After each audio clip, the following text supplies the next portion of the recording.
Graça e paz, queridos. Boa noite, sejam bem-vindos. Vamos dar continuidade aos estudos, com a graça de Deus. E hoje nós vamos falar sobre o primeiro livro, O livro de... um dos primeiros livros dentro da Bíblia desse tempo, Que nós encontramos aí os livros poéticos, os livros poéticos e os livros de sabedoria. Então são 5 livros, Nós vamos começar nessa noite o primeiro deles, que é o livro de Jó. Graça e paz, Carlinhos. Glória a Deus. Firme e forte. Então nós vamos falar a respeito do livro de Jó, Então tem bastante conteúdo para a gente estar falando, compartilhar com vocês. Espero que você esteja aí com a sua Bíblia aberta, o seu caderno de anotação, para aquilo que você julgar importante, está anotando. Sejam muito bem-vindos. Quem está chegando, dá um graça e paz aí. Kátia, graça e paz, seja bem-vinda. Quem mais está aí, gente? Tá marcando 5 aqui. Glória a Deus.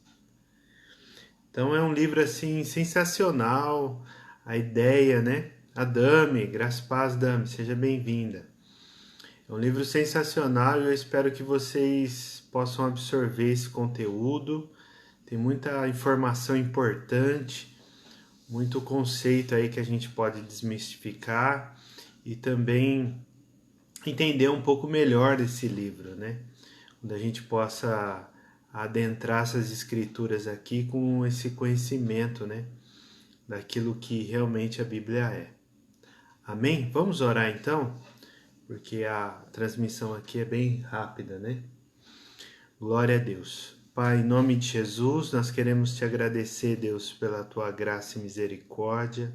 Pedimos o teu favor para comunicar a tua palavra nesta noite, que teu Espírito Santo nos capacite, nos dê entendimento, nos dê sabedoria, Pai, e que, ó Deus amado, a nossa mente seja cativa à obediência de Cristo Jesus. Ó meu Deus, nós somos limitados, nós somos falhos, ó Deus, mas o Senhor é soberano e nesta noite nosso intuito é que o teu nome seja exaltado, a tua palavra seja glorificada, Deus. Em nome de Jesus, nós te pedimos ajuda do teu doce e amado Espírito Santo, para nos fazer fluir na mente, Senhor Deus, recebendo a sabedoria do Senhor para comunicar a tua palavra. Abra o entendimento dos teus filhos nesta noite e que eles sejam, Senhor Deus, iluminados pela revelação da tua palavra, em nome de Jesus. Amém. Amém, queridos? Paulina, graça e paz. Maria, glória a Deus, graça e paz. Boa noite a todos. Vamos lá, vamos começar. Então, o livro de Jó é um livro poético, apesar dele não ser escrito na poesia hebraica no seu todo, mas os 2 primeiros capítulos e o último capítulo, se assim não falha a memória, eles são de uma forma de poesia, tá ok? Então, nós vamos entrar, como a gente falou no início, sobre os livros poéticos e livros de sabedoria. Então, nós vamos estudar nessa série, a partir de hoje, o livro de Jó, Salmos, graça e paz, família do Cláudio, Eliana, sejam muito bem-vindos.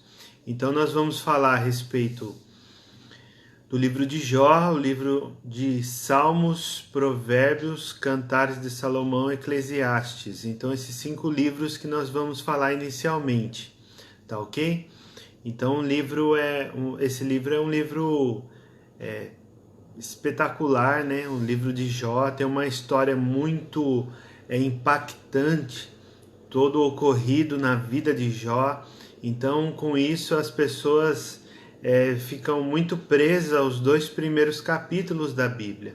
Depois, todo o discurso dos seus amigos acaba passando desapercebido, E no final de toda a história. É um pouco cansativo realmente, os discursos, a teologia que aqueles amigos usam, até a prepotência do mais jovem, mas nós vamos entender um pouco melhor. Então, o que nós podemos falar de início? Primeiro é sobre a autoria. Alguns dizem que é Moisés, outros dizem que é Salomão, né? Tem as suas variantes, só que, mais uma vez, não tem como o livro passar essa informação para nós de quem é o autor dele, tá? O escritor, né? O narrador dele. Mais uma coisa que a gente pode afirmar é que a autoria é desconhecida, tá ok? Então, onde foi escrito esse livro? Esse livro é um livro que foi escrito na Mesopotâmia, lembrando que é entre rios, o rio Tigre e o rio Eufrates, né, lá para cima, ali onde o contexto, né, da Síria, da Babilônia, né, do Ur dos Caldeus, né, até Padã Arã, né, ao norte Padã Arã e ao sul Ur dos Caldeus. Então toda aquela trajetória. Por que foi escrito nessa, né, alguns dizem, né, onde aconteceu todo esse ocorrido, foi na Mesopotâmia, obviamente, porque lembra dos patriarcas. Quem são os patriarcas? Escreva aí então nos comentários quem são os patriarcas da Bíblia quando nós fazemos essa nomeação, né, dos patriarcas da Bíblia. Quando você lembra de um patriarca, quem que você lembra? Coloca aí nos comentários para a gente fazer com que vocês participem aí, né? Aproveitar que o celular aqui está no ambiente vertical. Escreva aí quem são os patriarcas, quem que você entende que são os patriarcas. Então, o primeiro patriarca que a gente vai lembrar, né, é de Abraão. Abraão é o primeiro. Esse Abraão é o patriarca de toda a história, o eleito, né? De onde surgiu isso, justamente. Então a Kátia começou a escrever aí, Abraão é um deles. Então, na época dos patriarcas, o livro foi escrito. Então, não foi somente Abraão, foi Isaac, também foi um patriarca, com as suas respectivas senhoras, né? As matriarcas, Sara, Rebeca, também Raquel, né? Por sua vez lá com Jacó. E depois, por final dessa geração de patriarcas, é José lá no Egito. Então nós temos aí mais de 400, justamente, Abraão, Isaac e Jacó. Muito bem. Então esses patriarcas contam. E Moisés, né? Moisés foi colocado um pouco depois, porque Moisés ele recebeu aquela revelação e colocou ali todo o conteúdo das informações, né, contando toda a eleição, a criação do mundo, como a gente viu em Gênesis, e depois, no capítulo 1 ao capítulo 11, depois, capítulo 12, propriamente dito, já a eleição ali com Abraão para chamar e formar todo o povo hebreu. Isso a gente já foi dito. Mas o livro de Jó foi escrito nessa época, então cerca de 2000 anos atrás. Então a gente não tem essa informação precisa, obviamente, mas a ideia é que foi um pouco naquela época, né, de Abraão, tá? Então o livro de Moisés foi escrito 1600 anos, né, quando já terminou essa época dos patriarcas, né? Então, o que mais que a gente pode dizer? Então, o que tem dentro desse livro? Esse livro contém a história de Jó, né? Uma pessoa muito importante que nós vamos ver aqui, né? E esse livro, ele coloca a ideia, né? Por que foi escrito esse livro? Para examinar a resposta de fé ao sofrimento humano. Então, como que a pessoa deveria, né? Segundo a teologia desse livro, deveria responder ao sofrimento. As pessoas dizem que a gente vai entrar também aí nesse entendimento, né? Tem um princípio que chama o princípio da retribuição. Se a pessoa for justa, ela vai receber justiça, né? Vai receber as suas bênçãos. Se ela for ímpia, né? Se ela for errada, maldosa, ela vai receber a punição também. Obviamente que Deus faz isso, mas a ideia central é o quê? Que Deus, ele não vai se limitar somente a isso. Então a gente pode, sem querer se precipitar aqui, né, mas já comentando, indo um pouquinho mais adiante já na explicação, foi da mesma forma que os amigos de Jó se posicionaram. Eles tinham esse conhecimento do princípio da retribuição.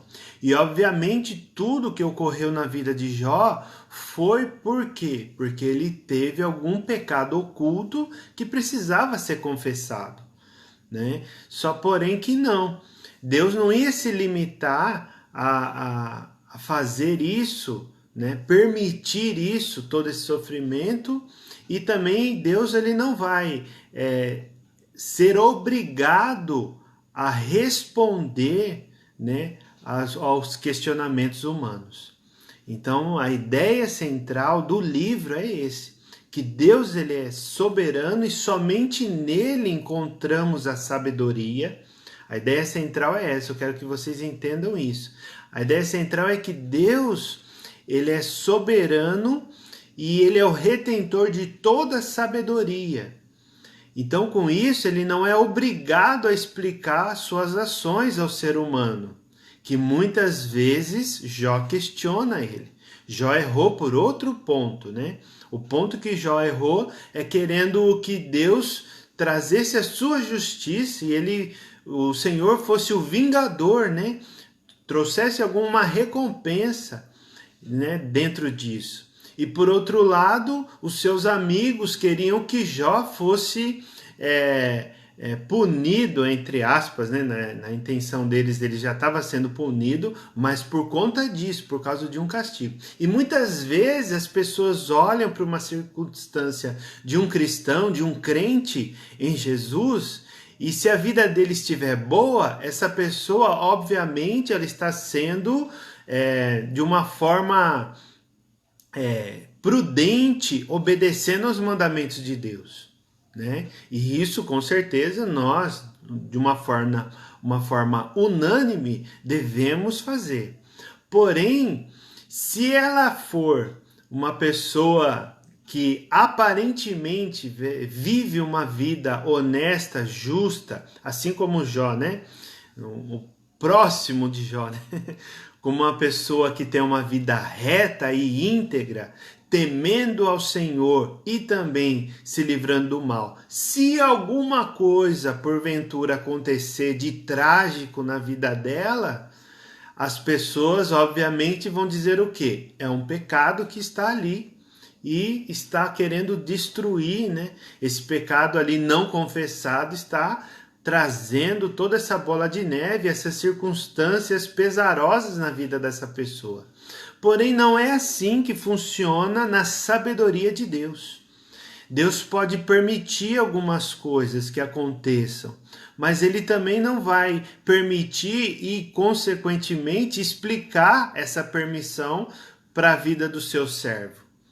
Então, aquele princípio óbvio, né, que nós aprendemos desde o início da nossa conversão é o quê? Quando Deus está manifestando a sua vontade sobre nós, independente da nossa condição, se ela é boa ou se ela é desejável, né? Ainda não está contento daquele indivíduo, o coração dele precisa estar contínuo adorando a Deus, não só por consequência dos seus benefícios recebidos. Estão entendendo? Espero que sim.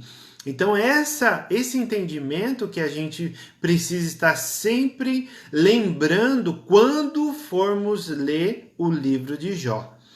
Então quando o pastor, né, o apóstolo está lá pregando a mensagem, ou o ministro de louvor está lá adorando a Deus, e o povo está lá, sua congregação reunida no templo, e dentro desse princípio ele está ali com seu coração, né? Um dos irmãos lá está com seu coração contrito, preocupado com algumas situações que ele está vivendo, e ele está sem força para adorar a Deus, porque aquela preocupação está prendendo ele, bloqueando ele. No livro de Jó, nós aprendemos o quê? Que este livro ele está colocando uma condição, né, de fé, para que essa fé possa sobressair sobre toda aquela situação que ele está vivendo. Não sei se você está vivendo uma vida difícil nesses dias, vocês têm passado por vários problemas, mas quando nós lemos o livro de Jó, nós lemos essa posição, independente das circunstâncias, se ela é boa, se ela é ruim, o seu coração precisa estar reto diante do Senhor. Amém? Então essa é a ideia central aí, para que a gente possa dar início, né? Então a fé das pessoas crendo em Deus, os crentes, né? Eles demonstram de maneira diferente daqueles que não têm fé diante do sofrimento humano. Quando o sofrimento humano vem, a pessoa que tem fé, ela adora a Deus, agradece a Deus e entende que tudo tem um propósito, que quer ensinar. E isso vai filtrando o nosso coração, vai esquadrinhando o nosso coração para saber se realmente o nosso coração está totalmente voltado para Deus. Então isso vai demonstrar essa energia, essa vocação de fé, esse emprego, né, com toda a vontade, com toda a força de fé na direção de Deus, para que Deus seja exaltado, independente da nossa circunstância. Amém, queridos? Que você receba essa palavra aí, que assim a gente meditando, né, nós entendemos aqui. Qual que é o eixo desse livro? O eixo desse livro também, além da ideia central, é um versículo que nós encontramos lá em Jó, capítulo 28, versículos 12 e 20. Esses dois versículos. Onde, porém, se poderá achar sabedoria? Esse livro é um livro, né, de sapiência, um livro de sabedoria. Então, um livro muito antigo. Né? Tem cerca de 4.000 anos só esse livro de Jó. Então esse livro, dentro também das culturas do Antigo Oriente Próximo, ele vem carregado desses conceitos de sabedoria. Só que o narrador deste livro, ele desperta, né, de onde virá toda essa sabedoria. Obviamente ele traz a própria resposta, que é de Deus, né? De Deus. As pessoas podem argumentar, as pessoas podem questionar, as pessoas podem perguntar, mas a resposta de vem a sabedoria, né? Que depois tem um outro livro, né? Que nós vamos ler, o livro de Provérbios, que o princípio da sabedoria é o temor ao Senhor. Então esse temor é que Jó preservava a sua vida. Né? Então nós temos alguns personagens aqui também, né? É o personagem Satanás. Satanás aqui, no caso, ele é um acusador. Não seria necessariamente, na tradução hebraica, o espírito demoníaco, né? Esse contexto já vem mais lá no neotestamentário, né? No Novo Testamento, já uns 2 séculos antes, 2 a 3 séculos antes do nascimento de Jesus, já veio com essa filosofia do maligno, do diabo, do acusador, do adversário. Mas nesse contexto pode ser sim, né? Isso, como também pode ser uma pessoa que veio para originar todo esse mal na vida dele, né? Mas vamos entender a princípio que seja um espírito maligno, tá? Para que só dizendo para vocês que existe alguma coisa ou não, tá bom? Então Satanás é aquele que questiona Deus, né, esse personagem que as pessoas se alegram como resultado daquilo que ganha. As pessoas amam a Deus por aquilo que Deus dá para elas. Então ele entra em xeque, né, contra a Deus, né, de rodear a terra, tudo que está escrito lá nos 2 primeiros capítulos. Só que Deus provoca o início da conversa, porque Deus ele provoca tudo isso, né? Vamos ver lá no livro de Jó, capítulo 1, né? Jó, capítulo 1, abra sua Bíblia em Jó, capítulo 1, versículo 1. Havia um homem na terra de Uz. Uz aqui, né, sem querer colocar muita informação, mas Uz é uma cidade provavelmente ao noroeste, né, ao norte ali da Arábia, então de Sabá. Lembra lá da rainha de Sabá, Saduceus, também é toda aquela região. Quando fala Uz, fala também do povo do Antigo Oriente. Tá? Algumas informações. Então ali a gente vê essa parte. Cujo nome era Jó, e este era homem sincero, reto, temente a Deus e desviava-se do mal. Então essas características. Nasceram-lhe 7 filhos e 3 filhas. Então ele tinha 10 filhos. E era o seu gado 7.000 ovelhas, 3.000 camelos, 500 juntas de bois e 500 jumentas. Era também muitíssimo agente ao seu serviço, seus funcionários. De maneira que este homem era maior do que todos os do Oriente.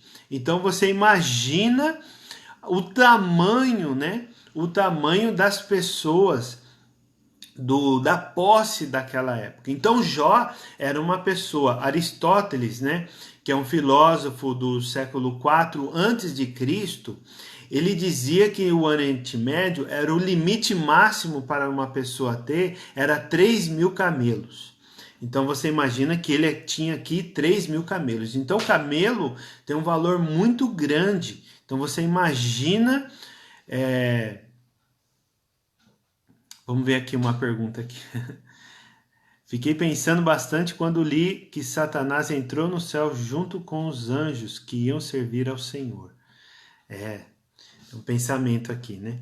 Então, queridos, a gente vê aqui essa importância de Jó no Oriente Médio, no Oriente Antigo, né? Iam seus filhos e faziam banquetes em casa de cada um no seu dia, e enviavam e convidavam as suas 3 irmãs, e comeram e beberam com eles, então sempre juntos. Sucedia, pois, que tendo decorrido o turno de dias de seus banquetes, enviava Jó e os santificava, e se levantava de madrugada e oferecia holocausto segundo o número de todos eles, porque dizia Jó: porventura pecaram meus filhos e blasfemaram de Deus no seu coração. Assim Jó fazia continuamente. Aqui não quer dizer que os filhos amaldiçoavam Deus, mas ou por causa de alguma situação, eles levianamente, né, deixavam Deus e faziam algum tipo de brincadeira, uma coisa assim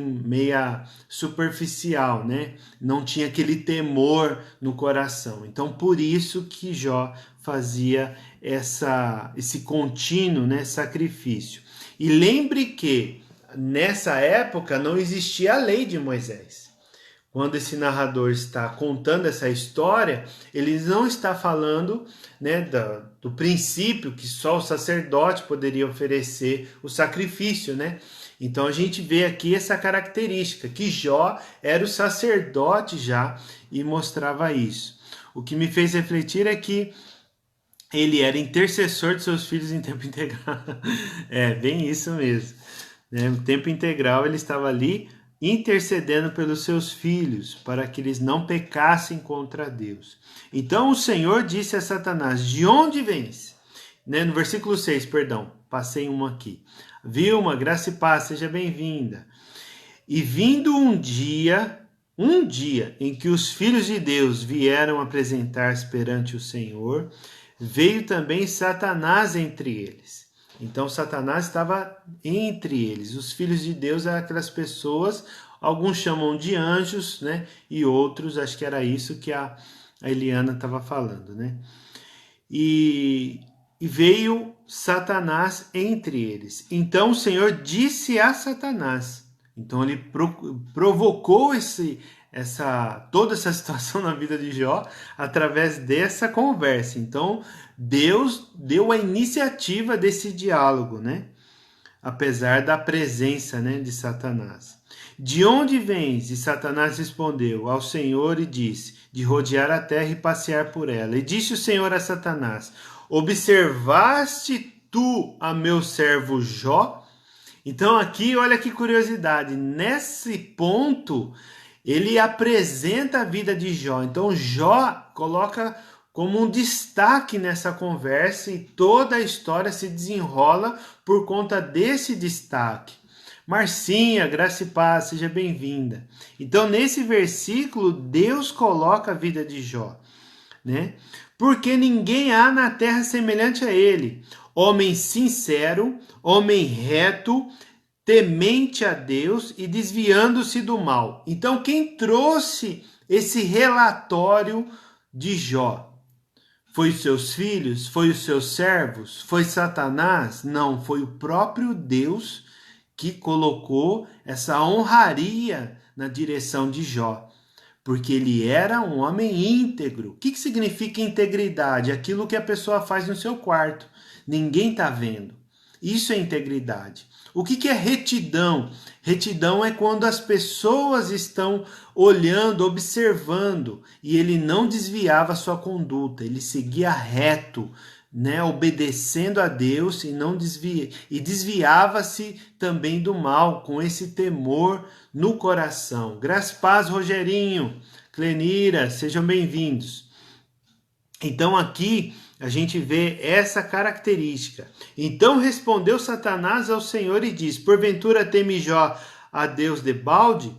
Porventura não o cercaste tu de bens a ele, a sua casa e a tudo quanto tem? A obra de suas mãos abençoaste, seu gado está aumentando na terra. Então, até Satanás reconhece que tudo isso é providência divina. Então, Deus ele faz isso se ele quiser. Então, Deus ele pode abençoar de uma forma extravagante a sua vida se Deus assim achar por bem, né? Mas esse é o controle de Deus, não o nosso. Mas estende a tua mão e toca-lhe em tudo quanto tem, e verás se não blasfema de ti na tua face. Quer dizer o quê? Como a gente falou no início, as pessoas vão estar servindo a Deus só porque elas têm recebido bênção. Se elas não receberem a bênção, então elas não vão servir a Deus, não vai amar a Deus, não vai cultuar a Deus. Entende, queridos? Então, esse aqui é o primeiro ponto. Só que aí Deus, e disse o Senhor a Satanás, eis que tudo quanto tem está na tua mão, somente contra ele não estenda a tua mão. E Satanás saiu da presença. Aí no versículo 13, e sucedeu um dia, observe aqui, um dia só aconteceu toda a tragédia na vida dele. Um dia, queridos, imagina isso. Um dia sequer aconteceu tudo. O que aconteceu? Sucedeu um dia, não foi 10 dias, não foi um mês, não foi 2 anos, foi em um só dia. Sucedeu um dia em que seus filhos e suas filhas comiam e bebiam vinho na casa de seu irmão primogênito, o irmão mais velho. Que veio um mensageiro a Jó, ele disse, os bois lavraram, e as jumentas passeam junto a eles. E eis que deram sobre eles os sabeus, aquela região lá de Sabá, né, do norte lá da Arábia. E os tomaram e os moços feriram o fio da espada, e eu somente escapei para que trazer a nova. Então o primeiro mensageiro veio e trouxe essa mensagem. Estando este ainda falando, veio outro e disse, o segundo mensageiro, veio outro e disse, fogo de Deus caiu do céu, esse fogo seria os raios, né? Os relâmpagos, e queimou as ovelhas e os moços, e os consumiu, e só eu escapei para te trazer a nova. Então veio e trouxe outra, Estando ainda este falando, veio outro, terceiro, ordenando os caldeus 3 bandos, deram sobre os camelos e os tomaram, e aos moços feriram ao fio da espada, e só eu escapei para trazer a nova. Estando ainda este falando, veio outro e disse, o quarto, estando teus filhos e tuas filhas comendo e bebendo vinho em casa de teu irmão primogênito, eis que um grande vento sobreveio da além do deserto e deu nos 4 cantos da casa, e o qual caiu sobre os jovens e morreram, e só eu escapei para te trazer a nova.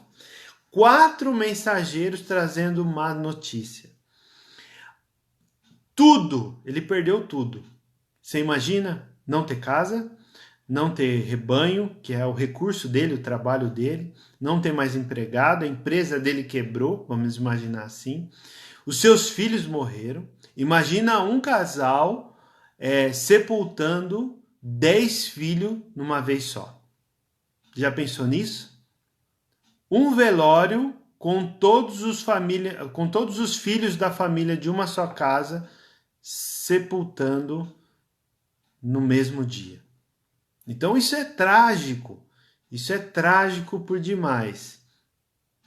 E isso aconteceu na vida de Jó. Então a paciência de Jó, né? Como lá em Tiago fala, nós vemos tudo isso. Depois de tanta tragédia num só dia, ele pergunta, né? E aí onde vem todos os questionamentos, né, a partir do capítulo 3 de Jó, os argumentos dos seus irmãos, dos seus amigos e tudo mais. Mas vamos prosseguir aqui. Num só dia aconteceu toda essa tragédia. Então Jó, olha o versículo 20 que diz, queridos. Olha só como que isso é forte. Então Jó se levantou, rasgou o seu manto e raspou a cabeça e lançou em terra. Isso é um ato de pranto, um ato de luto, né? Também por tudo aquilo que ele passou, né? Só que olha só a última palavrinha. E adorou. Então você imagina isso? Adorou a Deus nessas condições. A pessoa ia ficar, como que eu posso dizer? Anestesiada, né? Quase que paralisada, depois de todas essas notícias, uma atrás da outra, e ele sem saber o porquê, o que está acontecendo. E aí sim veio e trouxe essa informação, né, que o texto aqui, o narrador diz que ele foi e adorou a Deus. E disse, nu saí da terra e de minha mãe, e nu tornarei para lá. O Senhor o deu e o Senhor tomou. Bendito seja o nome do Senhor. Uau, né? Que forte que é isso. Então imagina você aí, depois de tantas notícias que você ouviu só neste ano, né? De fevereiro para cá. Vamos imaginar isso. Quantas notícias, quantas coisas aconteceram. Como que está o seu coração nesse processo, né, dessa pandemia, dessa falta de emprego? Como que você se mantém diante do Senhor? Então aqui Jó tem um exemplo aqui de perseverança, um exemplo de fé, um exemplo de estar ali junto ao Senhor. Seja bem-vinda a Karina, seja bem-vindo o Valdo. Glória a Deus pela vida de vocês. Então, queridos, nós temos essa informação. E em tudo isto, Jó não pecou. Então, aqui, olha só, não pecou dentro de toda essa situação aqui. Nem atribuiu a Deus falta alguma. Então, olha aqui que fantástico que é. Só esses 2 primeiros capítulos faz a gente pensar demais, né? Mas estamos só na introdução aqui por enquanto. E aí veio novamente o capítulo 2, né? A frustração de Satanás, porque ele falou, vai tirar tudo e ele não vai mais adorar, vai blasfemar contra Deus na sua cara. Satanás falou dessa maneira para Deus. E aí foi frustrado.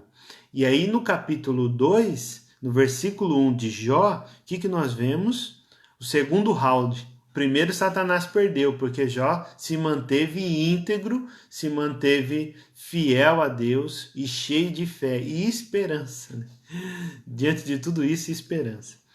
E vindo outro dia em que os filhos de Deus vieram apresentar-se perante o Senhor, veio também Satanás entre eles apresentar-se perante o Senhor. Então o Senhor disse a Satanás: de onde vens? E respondeu Satanás ao Senhor e disse: de rodear a terra e passear por ela. E disse o Senhor a Satanás, novamente, né? Tipo assim, se liga aí, ó, o diabão. Observaste o meu servo Jó?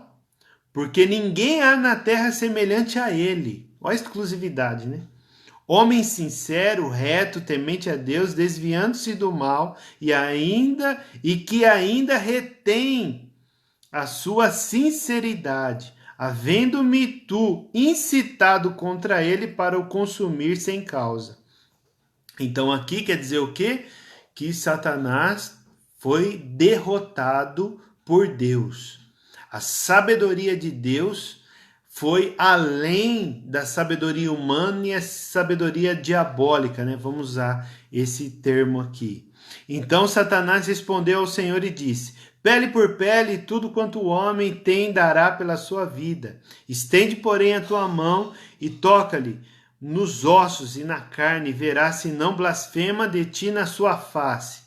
Então aqui, mais uma vez, ele está ali se reportando a Deus e falando que Jó não aguentaria se manter fiel se tocasse na sua saúde, na sua integridade física. Não mais moral, não mais nos bens emocionalmente, mas na física, com uma doença aí, né, grave nesse caso. Então aqui, Deus, o Senhor, disse a Satanás: eis que ele está na tua mão, poupa porém a sua vida. Quer dizer o quê? Não mata ele, deixa ele vivo, né? Então Satanás foi e esfolou Jó. Essa é a palavra, né? Então saiu Satanás da presença do Senhor e feriu a Jó de uma chaga maligna, desde a planta do pé até o alto da cabeça.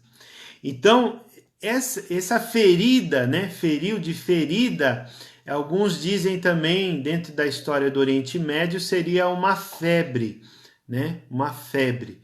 Mas tem também essa chaga, né? Que trouxe essa doença na pele e ele passou por todo esse pavor aí, né? Da sua vida, na sua saúde. E Jó tomando um pedaço de telha, um caco, né, em outras traduções, era resto de cerâmica que poderiam ser reaproveitados. Então por isso que existia esse caco aí, onde ele passava, né, para raspar com ele as feridas, assentou-se no meio da cinza. Aí o plano de Satanás deu certo, sabe com quem? No versículo 9, com a mulher. Você acredita? Tá aí escrito, ó. Então Satanás foi lá e sussurrou no ouvido da mulher para que a tese, né, a defesa da tese de Satanás pudesse encontrar êxito. Então essa é a ideia. Então a ideia era o quê? Satanás sussurrou na mente ali da mulher de Jó e disse: ainda retens a tua sinceridade, a tua integridade? Amaldiçoa a Deus e morre. Então isso foi arquitetado pelo maligno, porque na primeira conversa, na segunda conversa, o que ele estava querendo? Que Jó blasfemasse contra Deus. E o que a mulher fala? A mesma coisa. Então quer dizer o quê? Quem foi influenciado aqui, né, nesse texto? Foi a mulher. Então o plano de Satanás foi alcançado somente na vida dessa mulher, né? E aí onde ele disse, mas ele disse à mulher, né? Como fala qualquer doida, assim falas tu. Receberemos o bem de Deus e não receberíamos o mal? Em tudo isto não pecou Jó com os seus lábios. Então o narrador aqui dessa história, ele enfatiza nos 2 episódios que ele não pecou contra Deus, ele não blasfemou, ele não culpou a Deus, né, de uma forma injusta, né, o que Deus estava fazendo.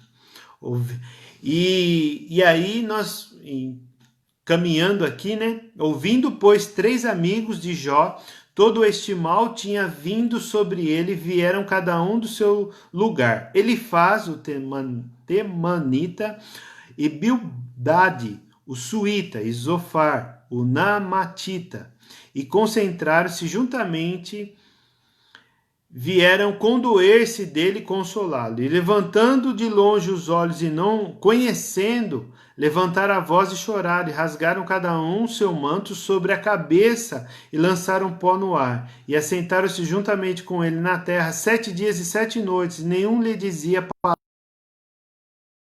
Glória a Deus, estão me ouvindo aí? Caiu a conexão. Se estiverem me ouvindo, dá um alô. Quem está ouvindo aí, fala se o som está chegando bem, que deu uma travadinha aqui no sistema. Tá me ouvindo? Coloca som ok aí, se estiver me ouvindo. Se tiver um aí, eu já consigo continuar. Normal, glória a Deus. Então vamos lá. Então aqui está dizendo que os filhos, né, os amigos de Jó, se assentaram juntamente no versículo 13. Jó capítulo 2, versículo 13. Diz assim: e se assentaram juntamente com ele na terra 7 dias e 7 noites, e nenhum lhe dizia palavra alguma, porque viam que a dor era muito grande. Então você imagina que os amigos de Jó foram lá para consolar toda essa perca, toda essa derrota na vida dele, todo esse transtorno, e aí chega lá, na vida lá dos amigos, né? Os amigos ficam tão impressionados na situação que eles pegam ali e ficam em silêncio. Eles ficam em silêncio. Então, misericórdia, né? Misericórdia. Então, isso daqui que a gente vê, essa primeira parte, né, do livro. Vamos aqui. Então, nós temos esses 3 amigos, né? Elifaz, Bildade e Zofar, os teólogos inflexíveis. Então, olha só, a teologia, ela não pode ser inflexível só numa linha, né? Tem pessoas que compreendem a escritura de vários pontos de vista. Então nós precisamos respeitar essas pessoas. Não precisamos concordar com elas, mas sabemos que existem outras linhas de teologia, que as pessoas fazem teologia, e com isso nós podemos admitir que existe outra linha de pensamento. Agora, no caso desses 3 amigos, eles estavam ali irredutíveis, dizendo sempre que Jó era culpado. Jó estava colhendo a semente que ele plantou. Então, esses 3 amigos estavam ali dizendo, né, tendo tudo sob seu controle, que o sofrimento é esse resultado do pecado humano. Jó deveria admitir isso e confessar seus pecados ocultos para ser restaurado. Então, toda a trajetória desse livro, ele é baseado nisso. A partir do capítulo 3 até no 37, nós vemos toda essa narrativa aí desses 3 amigos. São 3 anciões, são pessoas renomadas, né? E alguns argumentos, se você ler, fala assim, nossa, eu lembro de uma vez, confessar aqui para vocês, o apóstolo Jacó falou que esses 3 amigos, nossa, esses 3 amigos, quem precisa desses 3 amigos? Quem tem esses 3 amigos não precisa de inimigo. E eu lendo o livro, eu vi alguns argumentos que eles estavam colocando que é verdade, que faz sentido. E aí eu fiquei pensando, falei, mas tem algumas coisas que eles estão falando que realmente não é, né? E eu ficava ali com aquela dúvida. E hoje, estudando, eu acabei sanando aí essa dúvida, né? Que eu encontrei o quê? Eu encontrei que realmente essas pessoas, elas estavam com os argumentos que estavam ali condizendo com a verdade, porém não são palavra de Deus. No conceito do que? Não foi Deus que diz daquela forma. Entende? Palavra, lógico, está escrito na Bíblia, óbvio. Então, tudo aqui para a gente absorver o conteúdo. Porém, nós encontramos o quê? Nós encontramos aqui essa ideia de que esses homens tinham essa teologia inflexível, né? Essa teologia inflexível. Então nós não podemos aceitar toda a verdade dita por nós. Nós precisamos colocar o crivo da sabedoria divina dentro desse argumento para saber se isso é da vontade de Deus ou não. Ok? E aí depois chega um outro personagem, né? O Eliú. Esse personagem, ele faz o papel da confiança, o super confiante. Já é um jovem, fala na linguagem, né, para os jovens, né, um papel da confiança excessiva dos jovens. Que ele achava que estava, a ideia dele era tão certa, que não queria nem considerar o que os outros três estavam falando. Então, olha só que dificuldade. Nós vemos isso na realidade do dia a dia. Existem muitos jovens, não sei se você foi um deles, que também argumentava e achava que o ancião estava sempre errado, né? Em outras igrejas, a gente poderia falar também disso. E até na Igreja Batista, Nova Aliança, em outros lugares, a gente vê isso, que passou pessoas, umas foram corrigidas por Deus, disciplinadas, né? E outras saíram da igreja, por quê? Porque estavam ali não reconhecendo a autoridade pastoral, por exemplo. Tem o grupo, o corpo presbítero da igreja, sua liderança, né? E as pessoas não concordavam e achavam que elas estavam ali ultrapassadas, vamos dizer assim. Por um período, essa pessoa ela acabou recebendo ali a correção por Deus, né? O Espírito Santo ministrou o coração e ela permaneceu, né? Que é o caso de muitos. Mas por outros não, eles não aceitaram, não, foram inflexíveis mais uma vez e assim saíram da igreja e estão procurando de igreja em igreja. Entende, queridos? Então é isso que acontece, que a gente vê esse personagem aqui, Eliú, ele faz o papel da confiança excessiva dos jovens, acha que são mais sábios que os anciãos. Jó deveria aceitar o valor corretivo desse sofrimento. O sofrimento tinha uma lição para Jó na cabeça de Eliú, né? Só que nós vemos depois, no decorrer do livro, que Deus ele não estava ali limitado a isso. Ok? Amém? Tudo bem até aí? Glória a Deus. E o protagonista, né, principal, depois de todos esses capítulos, 37 capítulos em silêncio, Javé, o Deus, o Senhor da verdade, ele está ali se manifestando, né? Que ele desempenha o papel supremo, né? Dentro de toda essa narrativa dos 42 livros. Mas ele confronta a ideia, né? A ideia ali do ser humano, a mente do ser humano, falando que ele foi o criador de todas as coisas. E Jó questionando, falando, argumentando, e ele pergunta: onde estava Jó? Onde estava você quando eu fiz isso, quando eu criei aquilo, quando eu fiz aquilo outro? Então ele se calou. Jó, ele ficou ali assustado, né? Por quê? Porque ele clamou a Deus e Deus veio através desse clamor. Ele se apresentou para Jó depois de tudo isso, né? Então Jó foi também outro personagem, né, mais coerente, que discursos que carregavam verdades, porém não estavam nele. Tudo bem até aí, queridos? Glória a Deus. Vamos lá. Nós não temos tempo, né? Já passou muito. Já deu quase o horário. Só bem começando, ó. A gente ia começar agora, olha, ia começar o capítulo 1 aqui, mas já foi tudo, né? A gente já Passou bastante coisa. Então, queridos, aí a gente vê todo esse lamento, né? A gente já falou do capítulo 1, capítulo 2, né? Que é o prólogo, a introdução, o início, né? Que a gente já passou algumas informações. Capítulo 3, nós vemos o lamento de Jó, onde ele rompe o silêncio, né? E amaldiçoa o seu próprio nascimento. Observe que ele não ia tirar a sua própria vida, quando ele estava ali se recusando, não aceitando ele ter nascido, porque presenciou toda essa derrota, né? Mas a dor é a única opção aqui de Jó.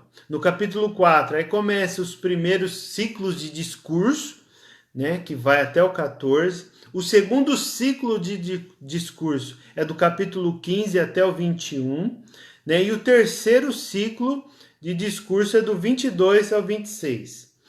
Então, nesses três, você observa que tem os discursos mais longos, depois vai diminuindo até o último, o terceiro ciclo, que ele é um pouco repetitivo, então ele é mais curto e se encerra por ali.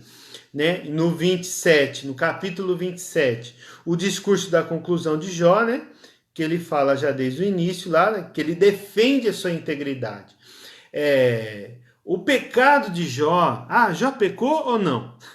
É a grande dúvida, né? Jó, qual que foi o pecado de Jó? O pecado de Jó, assim que até no capítulo 9, né? No capítulo 9, Jó ele reconhece que não existe homem sem pecado, né? Mas a ação de Satanás na vida da família e nos bens de Jó e na sua vida pessoal, não, na sua vida física, na sua integridade física, que foram afetados, nessas duas condições, o narrador deixa claro no livro que Jó não pecou, né? Então, ele pecou do quê? De pedir a vingança a Deus. De questionar a Deus sem entendimento. Isso que ele reconhece lá no capítulo 42. Ele reconhece isso, depois se arrepende, né? Então, qual que foi o erro dele? O erro de Jó, nesse contexto todo, foi disso, de pedir essa vingança, de ser justificado por Deus e querer entender essa explicação, porque os amigos estavam pressionando a ele, pressionando. Ele falou, não, eu não vou pedir perdão, um pecado que eu não cometi. Eu não tenho essa consciência de pecado. E venhamos, né, para cá, para nosso entendimento. Quando acontece alguma coisa, a primeira coisa que a gente lembra é do nosso próprio pecado. Se a gente já confessou aquele pecado não tem condenação, não tem repouso sobre a nossa vida. Então o Espírito Santo vai falar para nós se alguma conduta errada, né, um argumento, uma brecha, uma porta aberta porque Satanás está entrando, né? Isso daí é óbvio. E após esse consumo do pecado, não é uma tentação, mas a cair na tentação, né? Aí o Espírito Santo vai estar lembrando a gente e Satanás vai estar nos acusando disso. Então isso é fato. Mas, vamos dizer assim, se o seu pecado não tem toda essa proporção, porque pecado sempre a gente tem, né? Mas nós somos revestidos do sangue de Cristo, a graça do Senhor está sobre nós, mas isso não nos isenta de receber o sofrimento humano, tá? Então, dentro de um contexto extravagante, nós vemos o sofrimento na vida de Jó. Mas, às vezes, nós encaramos o sofrimento com coisas muito menores e falando que a vida está difícil. Então, aí a Bíblia nos ensina o quê? Olhando para o livro de Jó, que o que nós passamos, a grande maioria, e eu me incluo nessa maioria, que nós julgamos estar sofrendo por alguma coisa, é muito pequena ou quase insignificante comparando a história de Jó. Entende? Então, comparando a história de Jó. Então, a gente precisa olhar para esse livro e rever aquilo na nossa vida, o que é realmente sofrimento, né? Algumas coisas são passageiras e tudo na nossa vida vai passar. Amém, queridos? Então, aqui ele vê isso daí, certo? Bem rapidinho aqui, o contexto geral, né? O eixo, o capítulo central, na minha percepção. Uns dizem que é o capítulo 42, né? Que é o desfecho de tudo, né? Da história dramática de Jó. Mas eu ainda fico no capítulo 28. Né? Estudando, se você ler com cuidado, né, o capítulo 28, você vai ver que o autor ele deixa bem claro, não é Jó, né, que está dizendo isso, é o narrador, né, do livro de Jó, que onde se pode achar sabedoria? E ele responde, é em Deus. A sabedoria humana se encontra no temor do Senhor. Então esse capítulo 28, que é um livro de sabedoria, é um livro poético, né, entra dentro dessa poesia, né? Porque a poesia hebraica ela não quer dizer que ela precisa de rima, como a poesia, né, que nós conhecemos. Então, mas o início, como a gente viu, né? O capítulo 1 e 2 e o versículo 7 a 16, o Jó 42 também é de forma poética. Ok? Então traz esse contexto aí. Aí o chamado de Jó, né, por vingança, né, que a gente entende por uma vez ou outra, né, que é aquilo que ele argumenta, né, se defende, porque ele não quer perder a sua integridade, a sua sinceridade. E no capítulo 32 a 37, os discursos do tal Eliú, o jovem, super confiante, né?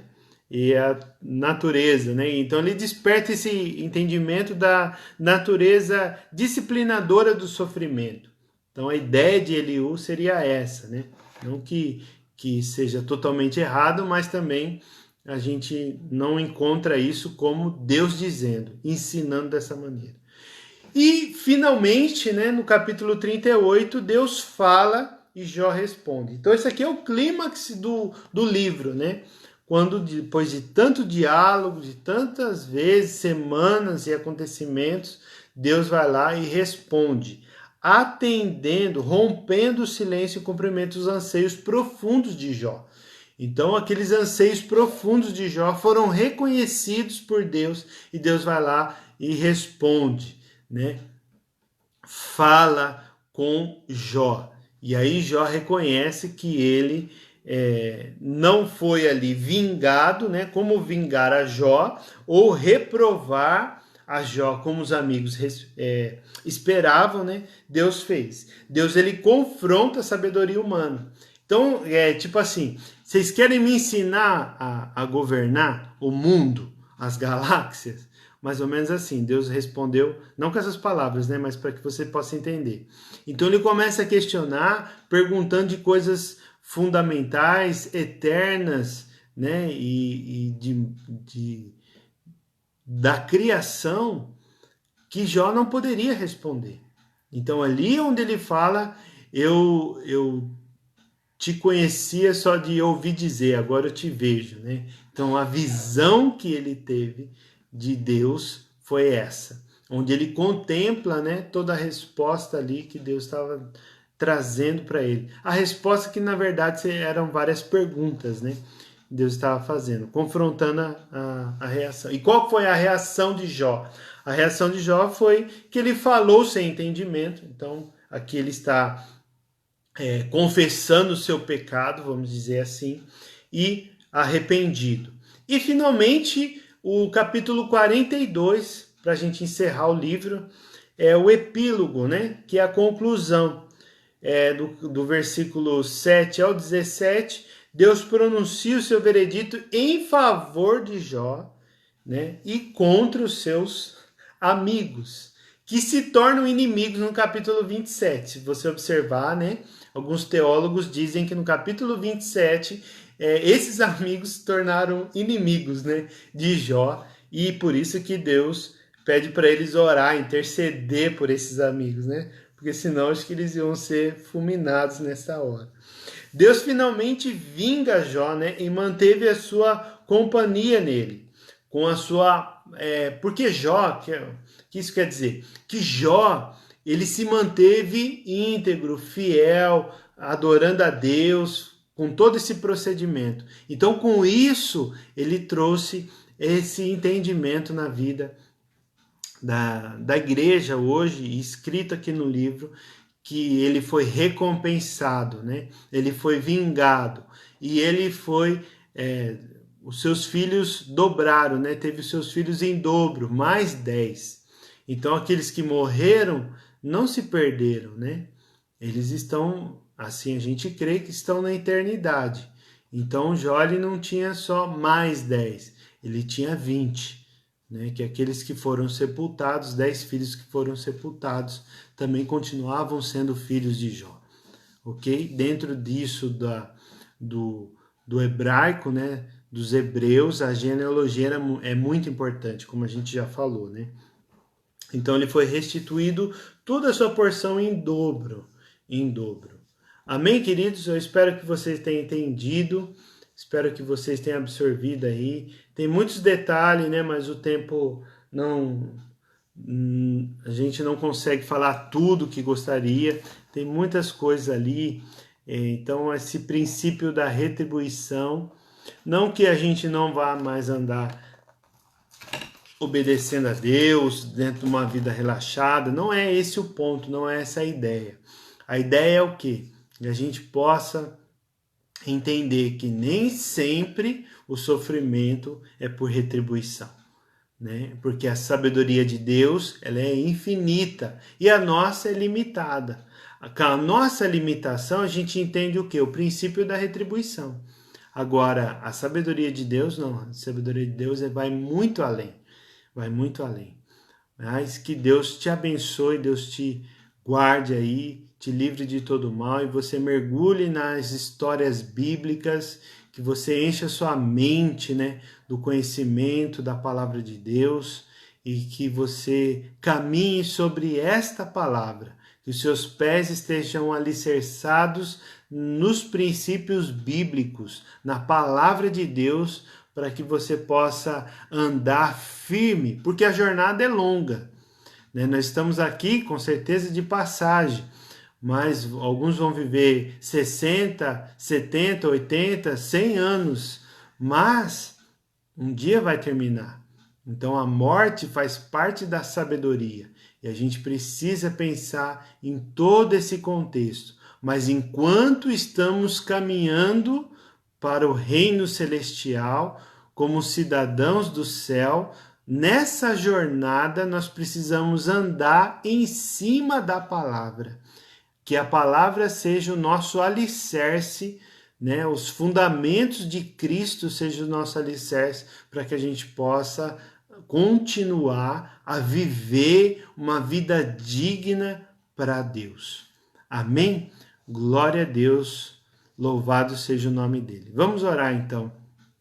Pai, em nome de Jesus, nós oramos mais uma vez pela tua igreja, meu Senhor, e que teu Espírito Santo possa falar com cada um dos teus filhos que está ouvindo essa mensagem e que eles sejam tocados pelo Senhor, que as suas mentes sejam abertas, receptivas pela tua palavra e que nós possamos, ó Deus, em nome de Jesus, continuar fiéis na adoração, no louvor, na gratidão daquilo que temos recebido do Senhor e não somente isso, Pai, mas também daquilo que o Senhor é. Nós somos gratos por aquilo que o Senhor é, Pai, por aquilo que o Senhor, Deus, se manifesta, o teu amor, a tua misericórdia, mas pela tua eternidade nós estamos aqui e queremos continuar prosseguindo nessa jornada para o louvor do teu nome. Abençoe esta cidade, venha com teu reino sobre a cidade de Araraquara, que seja feita a tua justiça, a tua vontade, assim na terra como no céu, e que o Senhor traga, Deus, o teu favor sobre todo esse território, Pai, e as cidades também, Senhor Deus, que estão nos ouvindo nesta hora, em nome de Cristo Jesus. Amém e amém. Amém, queridos? Deus abençoe. Beijo no coração, graça e paz. Próxima semana nós vamos falar do livro de Salmos, o livro mais lido da Bíblia pelos cristãos. Graça e paz.